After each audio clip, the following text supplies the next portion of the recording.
Welcome to Joe movie world. Sinners movie കണ്ടു. An outstanding horror movie, one of the best എന്ന് വേണമെങ്കിൽ പറയാം. കാരണം ഇങ്ങനത്തെ ഒരു ടൈപ്പ് ജോണറിലുള്ള ഹൊറർ മൂവീസ് അധികം വന്നിട്ടില്ല. കാരണം ഇത് വാമ്പയർ കൈൻഡ് ഓഫ് ഹൊററാണ്. ഈ വാമ്പയർ ഹൊററിൽ സ്ഥിരം വരുന്ന ക്ലീഷേഴ്സ് ഒക്കെ ഇതിൽ നിങ്ങൾക്ക് അടുത്ത് പോലും കാണാൻ പറ്റില്ല.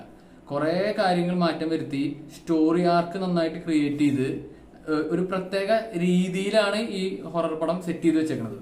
ഇതിൽ മൈക്കിൾ ബി ജോർദാന്റെ ഡ്യുവൽ ക്യാരക്ടർ റോളാണ് ഇതിന്റെ ഹൈലൈറ്റ്സ്. ആ ഡ്യുവൽ റോളായിട്ടുള്ള ട്വിൻ ബ്രദേഴ്സിന്റെ ഒരു കഥയാണിത്. ട്വിൻ ബ്രദേഴ്സിന് ഒരു പാസ്റ്റ് ലൈഫ് ഉണ്ട്.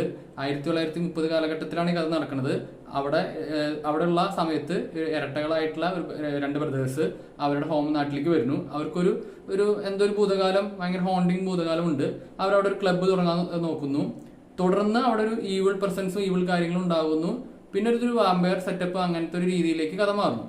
പക്ഷെ ഇതിന്റെ മേക്കിംഗ്, മ്യൂസിക്, പെർഫോമൻസ്, പിന്നെ ഇതെങ്ങനെയാണ് സെറ്റ് ചെയ്ത് വെച്ചേക്കുന്നത്, സെറ്റപ്പ്, കഥ കൊണ്ടുപോകുന്ന രീതി, അതൊക്കെയാണ് ഇതിന്റെ ഹൈലൈറ്റ്.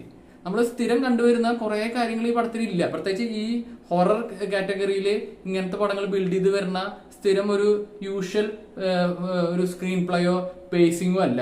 നല്ലൊരു സ്റ്റോറിയും കുറെ ക്യാരക്ടേഴ്സും കൊണ്ടുവന്നിട്ട് അതിലേക്ക് ഈ മ്യൂസിക്കിന്റെ ട്രാക്കുകളൊക്കെ ഉണ്ട്.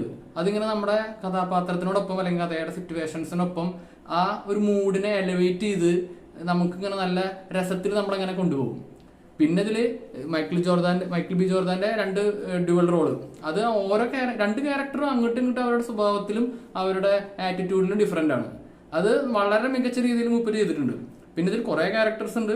എല്ലാവർക്കും എന്തെങ്കിലും ഒരു ഇമ്പാക്ട്ഫുൾ ആയിട്ടുള്ള ഒരു പെർഫോമൻസ് അവർക്ക് കൊടുക്കാതിലുണ്ട്.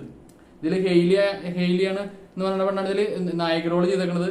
അവളും ഇതിൽ പടം കണ്ടാൽ നിങ്ങൾക്ക് മനസ്സിലാവും, വളരെ രസകരമായ, അങ്ങനെ കണ്ണിങ് ആയിട്ടുള്ള ഒരു ഭയങ്കര രസമുള്ള ഒരു റോളാണ് അവൾക്കും കിട്ടിയേക്കുന്നത്.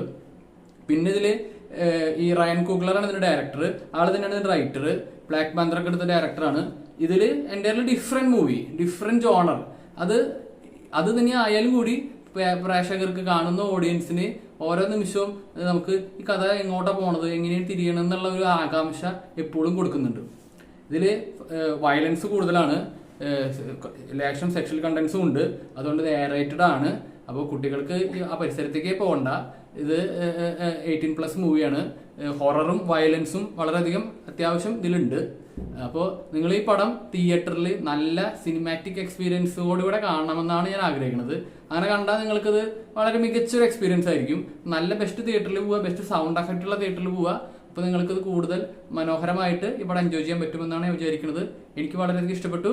എൻ്റെ റേറ്റിംഗ് 9 ആണ്. ഈ വീഡിയോ നിങ്ങൾക്ക് ഇഷ്ടപ്പെട്ടെങ്കിൽ ലൈക്ക്, ഷെയർ, സബ്സ്ക്രൈബ്.